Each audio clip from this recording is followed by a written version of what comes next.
안녕하십니까. 태백산지기입니다. 사쿠라진다 11번째 이야기 제4장 일본인의 자멸충동.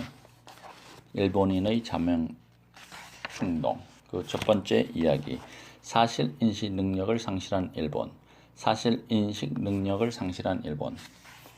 우치다. 나는 한국뿐 아니라 자위대에서도 3년 연속 강연을 했습니다. 방위 연구소의 분류가 일본의 안전 보증에 관하여 강연을 했지요. 강연을 들은 사람은 영관급 및 장성급 자위대원, 관료, 군사, 산업 직원이 각각 3분의 1씩이었습니다. 자위대원은 이후 장군으로 인관하여 제1선에서 지휘봉을 잡을 이들인데도 내 이야기를 정말 진지하게 듣더군요. 처음 초청을 받았을 때는 어차피 만담이려니 하고 한번 불러봤겠지 싶어서 하고 싶은 말을 다 쏟아놓고선 도망치듯 돌아왔습니다. 그런데 다음에 또 부르더군요.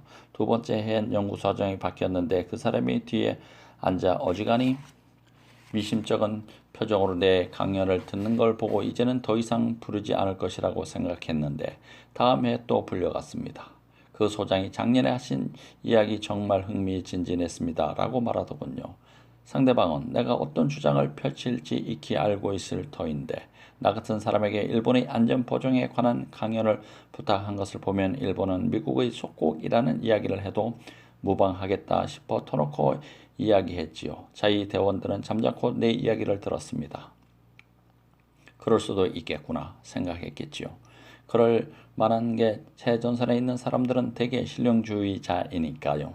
그들은 정치적으로 올바른 의견을 듣고 싶어 하지 않습니다. 진실한 얘기를 듣고 싶어 하지요. 군사상의 파트너인 미국이 무슨 생각을 하는지, 어떤 세계 전략 속에서 자위대를 어떻게 자리매김하고 싶어 하는지를 이해하고 싶어 합니다. 따라서 어떤 정치적 입장의 인간이라 하더라도 정보만 제공하면 그만입니다. 자신의 일에 도움이 된다면 뭐든 듣겠다는 태도인 셈이죠. 그걸 보고 자위대는 역시 프로구나 생각했습니다. 시라이. 현장의 프로는 냉정합니다. 현장을 전혀 모르는 자들이 흔히 강경한 운동을 일삼지요. 기본적으로는 아베 신조도 그런 기질의 소유인 듯합니다. 최근 NHK 특집 중 자위대에 관한 프로그램을 대단히 흥미롭게 봤습니다. 역시 자위대 현장과 적극적 평화주의 같은 정치 슬로건 사이에는 상당한 거리가 있어 보이더군요. 지난 10년, 대략 20년 동안 자위대가 수행해온 평화유지 활동 PKO는 국제적으로 꽤 좋은 평가를 얻고 있다고 합니다. 그런 실적을 쌓아온 까닭에 아베는 더욱 활약해달라고 하지만 자위대 현장에서는 그건 전혀 다른 이야기라고 했다는 얘기를 전해 들었습니다. 물론 그들은 정치적 발언을 할 수 없기 때문에 직선적으로 말할 수 없겠지만 저는 틀림없는 진실이라고 생각합니다. 가보시니 어떻던가요? 방위성호 연구소를 비롯한 여러 곳에서 강연을 하셨는데 현 정권이 취하고 있는 방향성과 현장 수뇌부 사이 온도차에 대하여 느끼신 게 있을 것 같아요. 우치다. 나 같은 사람에게 강연에 불렀으니 균형 감각은 갖춘 셈이지요. 냉정한 사람들입니다. 가능한 넓은 범위에서 정보를 수집하려고 합니다. 정보에 해석하는 문맥도 다양한 편이죠. 집회에서 후원 발언을 했다고 해서 후원을 거부한 고메시에 비하면 방위청 쪽이 훨씬 개방적입니다. 그만큼 자신의 직무에 충실하다고 할 수 있습니다. 시라이, 그렇군요. 그렇다면 현장에서는 적극적 평화주의니 뭐니 하는 소리는 더 이상 듣고 싶지 않다는 이야기로군요. 이 슬로건은 전후 체제로부터의 탈각이라는 요소를 분명히 포함하고 있습니다. 여기에서 말하는 평화주의는 별 의미가 없습니다. 현대 국가에서 평화주의를 표방하지 않는 나라는 없으니까요. 따라서 평화주의의 내용은 안전보장 정책과 다르지 않다고 보는 게 옳습니다. 그러니까 적극적 평화주의는 곧 적극적 안전보장 정책이라는 얘기지요. 적극적이라는 말은 결국 지금까지 일본의 안전보장 정책이 소극적이었다는 점을 시사합니다. 확실히 안전보장 정책은 크게 적극적인 쪽과 소극적인 쪽으로 나눌 수 있습니다. 후자는 가능한 전쟁에서 몸을 뺨으로써 국가의 안전을 지키는 방침이라고 할 수 있습니다. 헌법구조는 그런 방침의 상징이라고 할 수 있지요. 이에 비해 전자는 적극적으로 적을 지목하고 그 적을 공격하거나 무력화함으로써 안전을 지키자는 이야기겠죠. 그런데 제2차 세계대전부터 오늘에 이르기까지 그러한 적극적 정책을 지속한 나라가 있습니다. 바로 미국이 그렇죠. 미군의 움직임에 자유대 활동을 일체화하는 게 바로 적극적 평화주의입니다. 확실한 대전환이죠. 전후 일본이 내세운 평화주의 내실은 어떠했는가라고 다시금 묻고 싶습니다. 헌법구조의 역사는 빈 껍데기 역사였고 비핵화, 사무책 따위도 새빨간 거짓말로 드러났습니다. 실은 국민도 이전부터 어렴풋이 알고 있었죠. 그럼에도 전후 일본은 평화국가라는 표면상의 오직에서 일탈하지 않았습니다. 왜냐하면 패전과 초토화를 경험하면서 전쟁에서 강하다는 내셔널 아이덴티티를 더 이상 내세우면 안 된다는 사회적 합의가 폭넓게 형성됐기 때문이라고 생각합니다. 보수와 진보를 가리지 않고 이 생각은 널리 받아들여졌습니다. 그런데 자유의 활동 영역이 차츰 넓어지더니 급기야는 이라크 파병까지 이르렀죠. 그래도 그런 사회적 합의를 포기하지는 않았었습니다. 따라서 아베 신조가 가고자 하는 방향은 확실히 새롭긴 합니다. 그는 사회적 합의를 파괴하려 하니까요. 적극적 안전보장 정책을 채택하면서 싸움에 약하다는 건 말이 되지 않습니다. 자유대 현장에서 당혹스러운 목소리가 나온다는 얘기는 그러한 가치관의 전환을 압박당하고 있기 때문이겠죠. 극론을 즐기는 일본인의 기질. 극론을 즐기는 일본인의 기질. 시라이.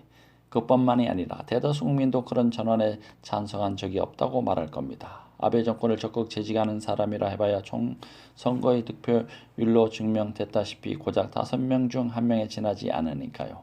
원전 문제 하나만 해도 굳이 말하자면 더 이상 가동하지 않는 쪽이 낫다고 말하는 사람까지 포함하면 국민 대부분은 탈원전파라고 할 수 있듯이 말이죠. 하지만 굳이 말하자면 가동하지 않는 쪽이 낫다 정도의 의지로는 멈추게 할 수 없지요. 그 점이 알다가도 모를 일본 국민의 병폐입니다. 지금까지는 국가가 모든 반대 의견을 진뭉개고 정책을 추진해왔기 때문에 정책을 바꾸는 일은 대단히 어렵습니다. 따라서 굳이 말하자면 가동하지 않는 쪽이 낫지 않겠습니까? 정도의 뜨끈미지근한 의지 표현으로는 멈추게 할 수가 없습니다. 따라서 굳이 말하자면 가동하지 않는 쪽이 낫다는 생각입니다만 정도의 의견은 사실상 추진하라는 말과 다르지 않습니다. 절대 반대라고 해야 비로소 뭐든 멈추게 할 수 있을지 모른다는 얘기지요. 왜 그러한 당연한 이치를 모를까요? 내가 국민 전반에 대해 생각하고 있는 문제입니다. 아베가 하자는 대로 따르며 정말로 마음속 깊이 아베를 지지하는 사람은 유권자 5분의 1 이하일지도 모르지만 그다지 신용할 수는 없어도 이 사람밖에 없으니까 정도의 기본으로 지지하는 사람은 그 결과가 어떤지 모를 리 없지요. 우지다. 일본은 극단을 좋아하지요.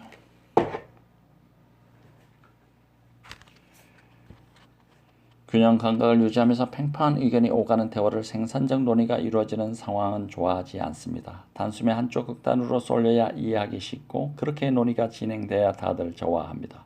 따라서 아베를 물러나게 하려면 아베에게 좋아하는 것을 하라고 해야 빨리 끝낼 수 있으리란 생각하는 사람도 있습니다. 요즘 일본을 보면 왠지 전체적으로 빨라지는 느낌입니다. 그러다가는 점점 더 성급해져서 늦출 수 없다라든가 앞날이 없다며 초조해야 할 겁니다. 한결같이 아베가 빨리 결과를 내놓으면 좋겠다고 생각합니다. 세세한 부분에서 발목을 잡고 있는 사이에 특별히 한 일도 없이 시간을 보내다가 최후에 아베가 모두 내가 하고자 한 일을 방해했기 때문에 결국 하고 싶은 일은 하나도 못했다. 오늘날 일본의 모습은 내가 바라는 것도 아니고 모두가 바라는 것도 아니다. 그 누구도 이런 모습을 원하지 않는다. 따라서 누구도 바라지 않은 것의 최종적 기결은 민주제다. 일본의 불행은 민주제 탓이다. 라는 막말을 남기고 무대를 떠나는 상황이 국민으로서는 가장 납득하기 어려운 결말입니다. 그럴 거라면 차라리 파국적 결말이라 하더라도 아베가 크게 웃으며 바로 이것이 내가 하고 싶었던 일이다 라며 끝내는 쪽이 낫습니다. 이왕이면 아베가 좋아하는 일을 하게 하여 화려하게 부서지게 하는 쪽이 스펙터클하고 재밌겠다고 국민은 생각합니다. 아베의 정치가 크게 실패하면 또 자민당을 따끔하게 혼내주면 그만이라고 생각하죠. 이건 역시 일종의 빵과 서커스라고 할 수 있겠지요. 그들은 정치 과정을 하나의 연극으로 간주합니다. 따라서 지금 아베를 지지한다고 말하는 사람들마저도 아베가 실정을 범하여 자민당 내에서 아베 끌어내리기가 시작되고 각 파별이 호텔에서 모이는 모습이 뉴스에 나오면 매일 즐겁게 텔레비전을 봅니다. 조금 더 아베에게 맡기면 어떻게 하는지 보자며 아무 말도 하지 않습니다. 자, 다음에는 무슨 일이 일어날까? 두근대는 가슴을 안고 기다립니다. 게임을 보고 있는 셈이죠. 노마의 시인 유베날리우스의 풍자시에 나오는 표현으로 유베날리스는 제정 초기 로마 주민이 공화정 시기와 달리 정치적 소신도 없이 물질적 이득과 쾌락만을 쫓는다고 비난하면서 그들은 조바심을 내면서 두 가지 것만을 간절히 바라고 있으니 빵과 서커스가 그것이다 라고 조롱했다. 히틀러는 이 말을 번영하여 대중을 다루는 데는 빵과 서커스면 충분하다고 했다. 시라이, 그렇다면 국민이 보기에는 STAP 세포 오폭 카타 소동이나 아베 내각이 다를 게 없다는 말씀인가요? 우치다. 그렇게 간단히 하나로 묶을 수는 없겠지만 둘 다 게임 캐릭터로는 매력적이죠. 캐릭터의 윤곽이 분명하기 때문입니다. 하는 소리도 한결 같고 말이죠. 한 방향으로 곧장 내달리다가 벽에 부딪혀 깨지는 것 같다고나 할까요? 노련한 정치가라면 차근차근 문제에 접근하고 반대파와 협상하면서 결론을 탐색할 텐데 이런 과정을 거의 찾아볼 수가 없습니다. 빵과 서커스를 바라는 유권자에게는 받아들여지지 않지요. 그보다 비주얼이 확실하고 스토리를 이해하기 쉬운 극적 드라마가 좋습니다. 지지자들은 가라 가라 라고 외치지만 그것은 투기장에서 검투사를 내보낼 때 가라고 말하는 행동과 같습니다. 나는 상관없으니 목숨 건 너나 싸우고 와라 라고 말합니다. 이런 피비린내 나는 싸움을 보고 싶어하는 무책임한 구경꾼들이 나라 안에 있는 것 같습니다. 아베 신조, 누구도 이루지 못한 일을 하다. 아베 신조, 누구도 이루지 못한 일을 한다. 세 번째 이야기입니다. 우치다. 아베 총리는 분열성 인격 장애를 겪고 있는 것처럼 보입니다. 그 사람을 아는 이들의 말을 들어보면 참 좋은 사람이라고 합니다. 다정하고 다른 사람의 얘기를 잘 듣는 온화한 사람이라는 겁니다. 정말로 그런 인격적 요소도 있는 사람이겠지요. 그런데 정치가 되면 다른 사람으로 바뀝니다.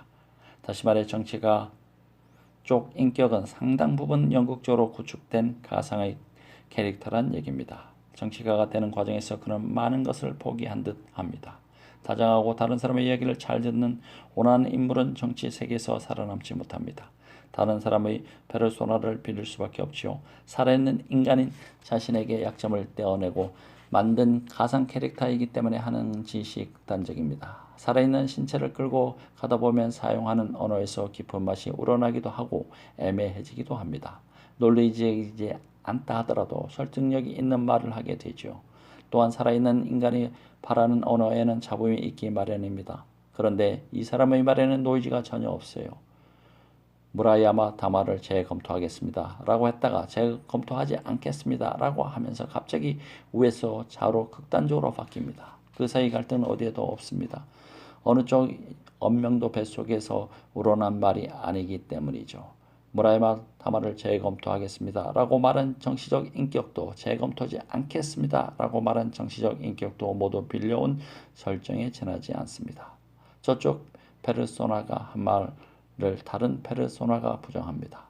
어느 쪽이든 살아 숨쉬는 아베 신조와 관계가 없지요. 발언이 극단에서 극단으로 오가며 숨쉬듯 시원할 수 있는 까닭은 내적 갈등이 없는 데 있습니다. 매번 이런 상황에서는 이런 대사식으로 정해져 있고 정해진 대사를 앵무새처럼 되풀이합니다.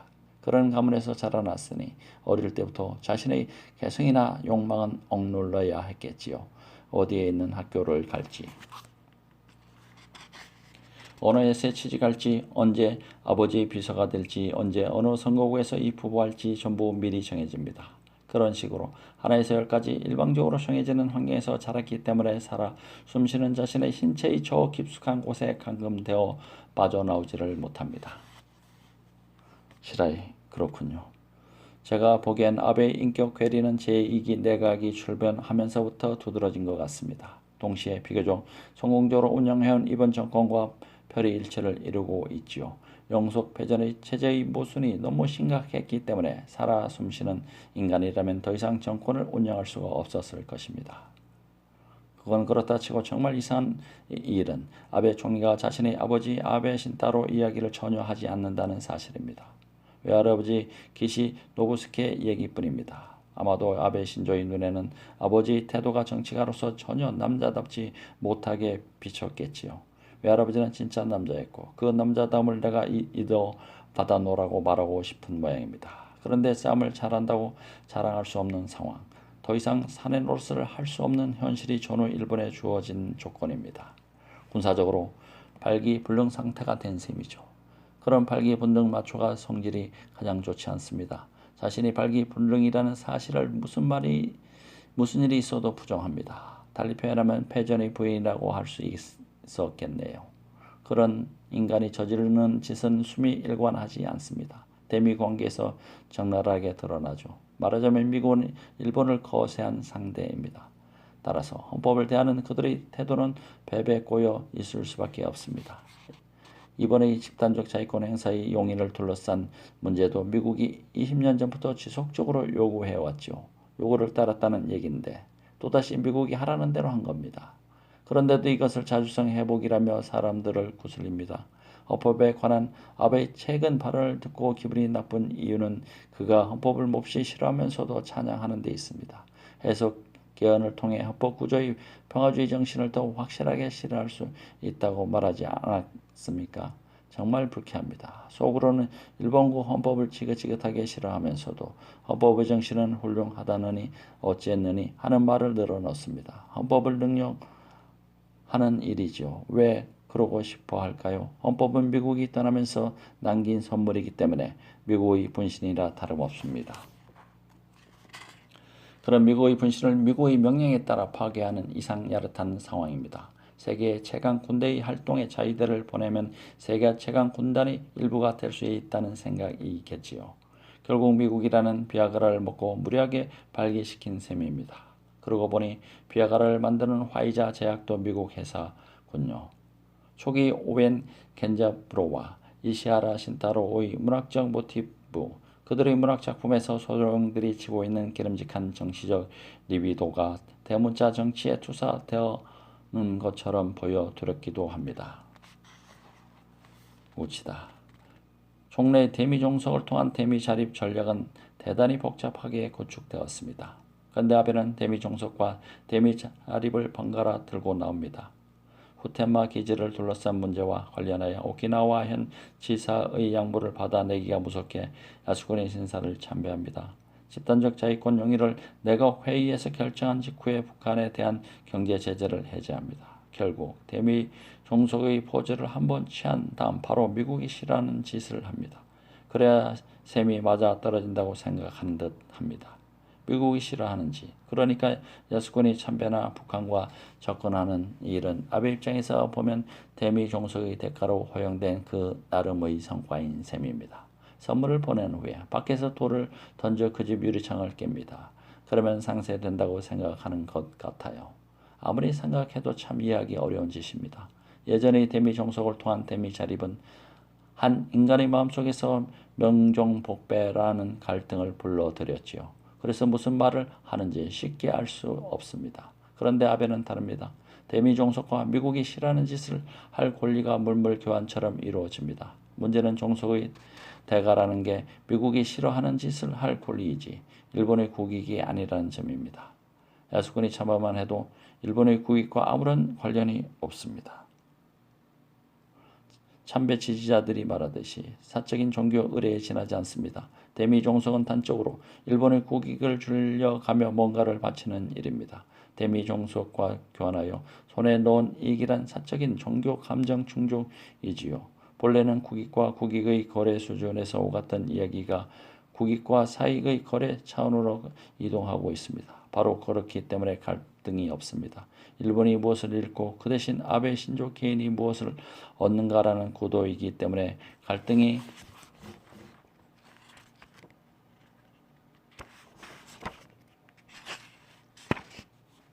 있을 리 없습니다. 이런 상태가 인격 분열이 아니면 무엇이겠습니까? 그래서 아베에게 확실히 갈등이 없습니다. 그를 지켜보는 국민은 시원한 사람이다라고 생각하면서 상쾌하기도 합니다. 기이한 풍경이죠. 시라이 균형을 잡고 있는 야지로베에라기보다 더치롤이라고 해야겠군요. 막대기 위에 끝에 T자형으로 가로대를 대고 그 가로대 양끝에 줄을 매달아 좌우가 균형을 이로 막대기가 넘어지지 않도록 한 장난감 하나. 짐을 막대기 양끝에 달아 매고 그 가운데 줄을 어깨에 맨 에도 시대 통속 소설 토카이 도보 기행의 주인공이 야지로베에를 본따서 온 말이다. 이상 상태로 비행기가 옆으로 몹시 흔들리는 것을 터치롤이라고 한다. 우치다. 정작 본인은 스마트한 플레이어라고 생각할 겁니다. 시라이 본인이 못 들어지게 가장 해볼 작정이었던 건가요? 우치다. 그럴 겁니다. 성취감에 만족스러운 표정을 짓는 걸 보세요. 시라이 확실히 전후 정치에서 누구도 할 수 없다는 일을 하고 있으니 그럴 만도 하지요. 우치다. 맞습니다. 과거 자민당 정치인 중 그 누구도 이룰 수 없었던 일을 하고 있으니까요. 시라이 동기는 아무래도 미국을 향한 애증일 테죠. 이는 일본 대미 종속의 특수성, 그러니까 미국이 천황의 자리를 대체한 데서 발생한 일입니다. 국제관계에서도 우호적 분위기나 적대적 분위기는 얼마든지 있을 수 있지만 애증과는 다릅니다. 그런데 일본의 입장에서 볼 때 미일 관계는 줄곧 애증이라는 형태로 형성되어 왔습니다. 지금 그 애증의 진폭이 커지고 있는 듯 보입니다. 이렇게 애정의 진폭이 큰 것을 헤어지기 직전의 커플의 모습과 비슷하다고나 할까요? 상징적이었던 사건은 오바마 대통령이 왔을 때입니다. 명확하게는 국빈 자격을 감추지 않았는데도 무리하게 국빈 대우를 하고 조밥집에 가서 우호 분위기를 연출하려 했습니다. 그런데 앞에서 말했듯이 그 전날에는 국회의원 150명이 중계 예대제를 맞아 야수꾼에게 갑니다. 이것 또한 분열 증상입니다. 2013년 12월부터 지금까지 무슨 일이 있었는지 보십시오. 오바마가 오는 전날에 준비라도 한 것처럼 야수꾼이에 가는 행위는 미국 참 잔소리가 많네. 입 좀 다무시지 라는 메시지입니다. 그런데 오바마가 오니까 이번에는 생글생글 웃으며 우호가 중요하죠. 당신 없이는 살 수가 없어요. 라고 말하는 듯한 분위기를 연출합니다. 제 생각에는 이것은 헤어지기 직전 커플의 모습과 같습니다. 가정에서 폭력을 휘두르는 사내처럼 때리고 난 다음 순간 사랑해 라고 외치는 일이나 다름없지요. 그러나 이 커플의 경우 완력이 센 쪽은 미국이기 때문에 일본이 호되게 얻어 터지겠지요. 누가 스키야바시지로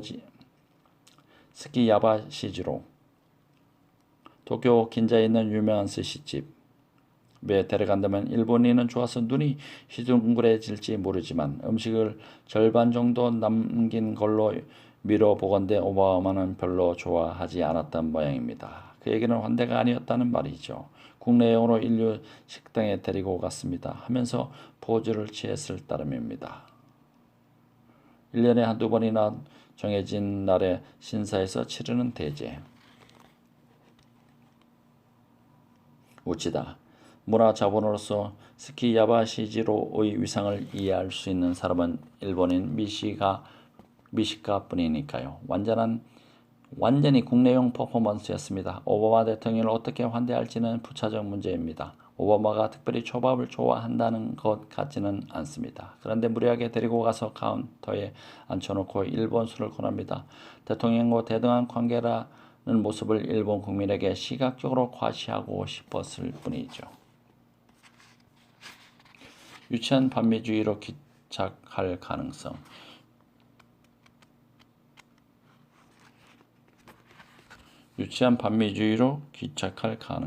시라이. 애정의 진폭이 커지고 있습니다. 앞에서도 언급했습니다. 다만 사또 겐지를 만났을 때 이러다가는 유치한 반미주의로 기갈할 가능성이 있지 않냐고 물어보았었지요. 사또의 대답이 참 재밌더군요. 아닙니다. 걱정할 필요가 없을 겁니다. 영국과 독립전쟁을 벌이기 직전에 미국과 흡사합니다. 라는 대답이 돌아왔습니다. 정말이지. 당시 미국의 분위기는 영국은 위대한 나라라는 의식이 강했던 한편 그래도 이건 뭔가 정상적이지 않다는 감정이 고양되고 있었습니다. 토마스 페인이 쓴 상식론의 영향도 있었죠. 이런저런 경위로 뭔가 잘못되었다, 헤어질 수밖에 없다라며 독립전쟁에서 나서게 됐지요. 당시 미국에서는 영국에 대한 애정의 진폭이 아주 컸다고 합니다. 그런 의미에서 좋은 조짐일지도 모릅니다. 우찌다. 영국에 대한 미국의 감정과 조금 다르지 않을까요? 독립전쟁과 비교하는 것은 약간 무리라고 생각합니다. 식민지 쪽에서는 대표 없이 과세 없다라고 주장했는데 대단히 합리적이지 않습니까?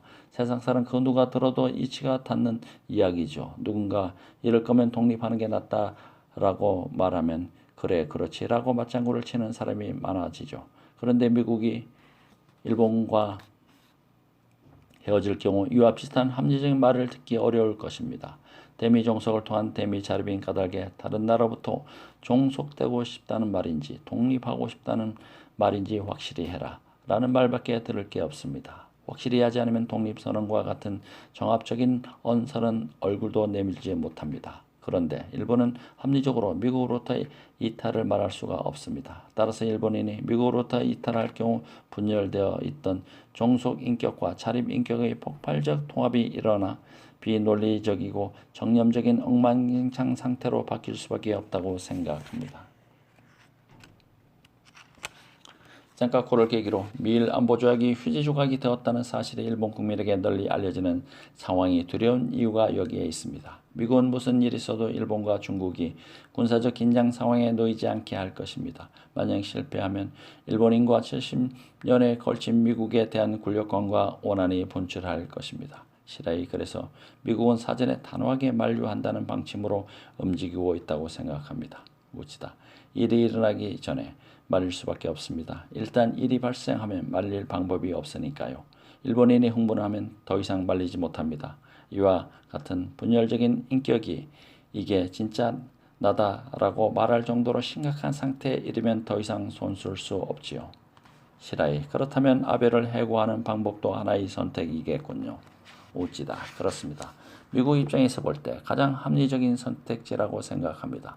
현재 미국의 동아시아 전략상 최대 위험 요소는 아베 신조입니다. 가능하다면 이 사람이 빨리 물러나기를 바랍니다. 그런데 자칫 잘못하다가는 일본의 북한화라는 호랑이를 꼬리를 밟을 수도 있습니다. 게다가 일본 국내의 알아서 기는 하급 관료들은 아베는 대미 종속을 통한 대미 자립 노선의 충실한 실행자이기 때문에 백악관에서도 틀림없이 좋아하리라고 믿고 있습니다. 시라이 역시 초점은 집단적 자위권 문제입니다. 강요 회사에서 이를 용인한 일은 미국 입장에서 보면 큰 진전이었습니다. 향후 관련 법안을 통과시키고 나면 더 이상 아베 내각은 필요 없다는 말이 나오지 않겠습니까? 면직이란 얘기죠. 그런데 어떻게 내각을 무너뜨릴까요? 우치다. 직접 한다면 내정 간섭이죠. 자민당 안에서도 기회를 엿보는데 뛰어난 감각을 지닌 사람이 있을 텐데 그들은 조만간 미국은 아베를 자를 것이다. 언제 어떻게 자를지는 알 수 없지만 조만간 자른다고 생각하고 그때를 위한 대비를 하고 있을 것입니다. 단 철저하게 물밑에서 이루어지겠죠. 미국과 통할 때만 일본의 정치가는 이상하게 입이 무거워지니까요. 다만 이 정권의 정책은 모두 실패로 돌아갈 게 뻔히 보입니다. 수출은 늘지 않고 GDP는 떨어졌으며 성장 전략도 없지요. 믿을 거라고는 주가뿐이라 주가는 급락하는 순간 아베노믹스의 명맥은 다하고 지지율은 주가와 함께 급락하겠지요. 그렇게 되면 더 이상 정권을 지지할 구체적 근거가 사라집니다. 단지 경제 문제이기 때문에 언제 무슨 일이 일어날지 모릅니다. 이 책이 나올 무렵에는 이미 아베 정권이 없어져서 왜 다 끝난 시절의 이야기를 장황하게 떠드냐는 말을 들을 가능성도 있습니다. 다시 반미로 봉기할까? 시라이 조금 전에 대단히 좋지 않은 형태로 반미주의가 등장할 가능성이 높다는 이야기를 했습니다. 확실히 무서운 이야기입니다만 저는 하나의 단계로서 어쩔 수 없다는 생각도 해보았습니다. 메가더 원소가 귀국 후에 일본인의 정신 연령은 12살이라고 말했었죠. 이 발언에 일본 사회가 어떤 반응을 보였는지 재미있는 테마라고 생각합니다. 그때까지 메가다는 그야말로 신 또는 구세주 대우를 받고 있었고 동상을 세우자는 말까지 나왔었는데 이 발언을 으로 메가드에 대한 일본인의 태도가 180도 다 바뀌었습니다. 너무 아픈 것을 찔렀기 때문이겠지요. 그렇다면 12살이란 말을 들은 후 일본인의 정신 연령은 어떻게 되었을까요? 영세 아이로 돌아가지는 않았을까요? 대미 종속의 무의식증의 전제가 되어 미국 곧 이고르 세계가 되어버렸고 일본은 그 세계에 안겼습니다. 미국은 모체와 같고 일본은 아직 태어나지도 않은, 태어났다 해도 아직 젖을 떼지 못한 상태가 아닐까요? 물론 환상일 뿐 아이와 어머니는 어디까지나 별개의 인간입니다. 부모는 자신과 다른 별개의 인간이라는 사실을 어렴풋이 알아차릴 때 이야키라고 불리는 제1차 반환기에 들어섭니다. 따라서 지금 일본은 12살쯤 되었을지도 모릅니다. 성숙하기 위해서는 반환기도 필요하고 유치한 형태의 반미주의도 한번 폭발적으로 분출할 필요가 있지 않을까 생각합니다. 우치다. 그런데 60년 안보는 반미투쟁이었고 68년 이후의 전공투도 연호는 베트남 전쟁을 둘러싼 반전 운동이었습니다. 반미 운동을 했어도 일본인은 시민으로 성장하지 못했습니다. 두 번의 경험으로 알게 되었죠. 안보 투쟁도 그랬지만 하네다 투쟁과 사세부 시위 이후의 전공투 운동도 본질은 반미 애국 운동입니다. 그런데 그 반동으로 1970년대 일본은 친미 1세기 됐죠. 왜 저렇게 아무 생각 없이 미국 문화를 수용했을까? 그 전의 반미 운동을 생각하면 참 이상합니다.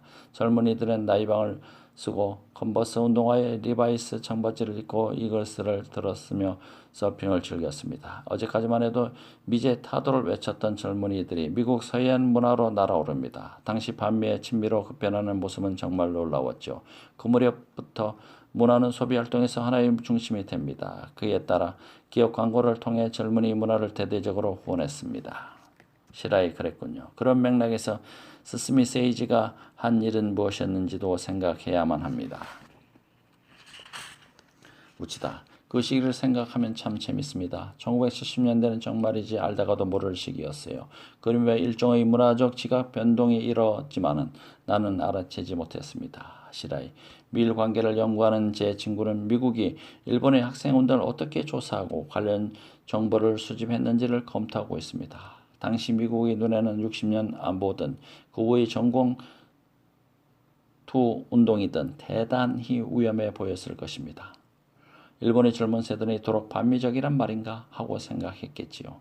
이 사람들이 30대가 되고 40대가 되면 미일 관계는 어떻게 될 것인지 강한 위기감을 갖고 있었습니다. 그래서 일본 학생 운동 동행에 관하여 상당한 조사를 했다고 합니다.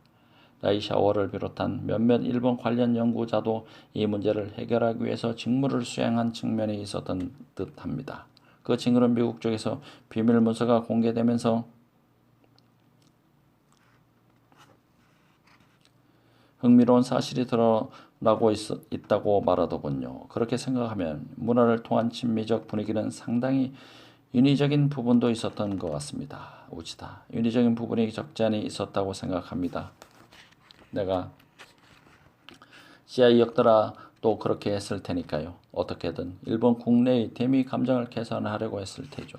베트남 전쟁에서 아시아 국가 대부분이 반미적이었기 때문에 베트남 전쟁이 끝난 1975년부터 상처 입은 대미 감정을 다시 한번 좋은 방향으로 바꿀 수 있는 공부를 했을 것입니다. 그때 심정적으로 저항이 가장 적었던 분야가 미국 서해안 문화였었겠지요. 카운터 컬처였으니까요. 미국 주회사를 비판한 문화, 이른바 미국산 반미 문화죠. 당연히 외국의 반미 투쟁과도 친화성이 높습니다. 그 결과 점점 더 많은 미국 문화가 유입되었습니다. 내가 그 당시 CIA 요원 또는 국무성 홍보 담당관이었다면 로큰롤부터 공격했겠죠. 녹 음악과 영화, 패션 그리고 마약, 마리화나를 피우고 록을 들으며 장발에 사이키델릭한 옷차림, 영화 플래테누이나 지옥의 묵시록을 보면 그런 모습을 한 병사들이 베트남 전쟁에서 베트남 사람을 살해야 하는데 그 부분만은 반미적인 나라에서도 아무렇지도 않게 받아들여졌습니다. 저간의 사정은 한국과 타이완, 일본에서도 큰 차이가 없었다고 생각합니다. 그런 문화가 젊은이에게는 받아들여지니까요. 어쨌든 카운터 컬처 미국주의 문화적 전통을 부정하는 사람들, 즉 미국 체제의 폭력성이라 범죄성을 고발하는 사람들이 타전한 메시지이기 때문에 나쁘지 않습니다. 미국은 자기 비판 정신이 강한 걸 보니 건전한 나라인 것 같다고 생각하는 사람이 많아지면서 반미 감정도 상당 부분 사라질 겁니다. 실화에 맞습니다. 이런 소프트 파워 전략이 기능하는 것이지요.